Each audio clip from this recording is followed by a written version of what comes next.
বিমান বাংলাদেশ এয়ারলাইন্সের ঢাকা কুয়েত রুটে ফ্লাইট বন্ধ ঘোষণায় চরম দুর্ভোগে পড়েছেন কুয়েত প্রবাসীরা। 26 এপ্রিল থেকে 12 জুলাই পর্যন্ত এই রুটে ফ্লাইট বন্ধ থাকায় ক্ষোভ ও অনিশ্চয়তা বিরাজ করছে তাদের মধ্যে। সাধারণত ঈদকে সামনে রেখে প্রবাসীরা দেশে ফেরেন পরিবার পরিজনের সাথে ঈদ উদযাপন করতে, কিন্তু বিমানের ফ্লাইট বন্ধ থাকায় চড়া দামের টিকিট কেটে অন্য এয়ারলাইন্সের ফ্লাইটে দেশে ফিরতে বাধ্য হচ্ছেন তারা। এতে একদিকে যেমন আর্থিক ক্ষতি হচ্ছে, অন্যদিকে দেশে প্রবেশ করতেও ভোগান্তি পোহাতে হচ্ছে। অনেকেই বাধ্য হচ্ছেন দেশে ফেরার পরিকল্পনা বাতিল করতে।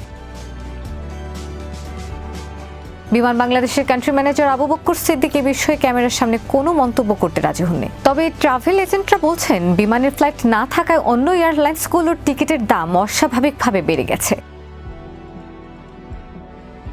ফলে দেশ বিপুল পরিমাণ বৈদেশিক মুদ্রা হারাচ্ছে এবং প্রবাসীদের মধ্যে নিজ দেশের বিমান নিয়ে বিরূপ প্রতিক্রিয়া তৈরি হচ্ছে।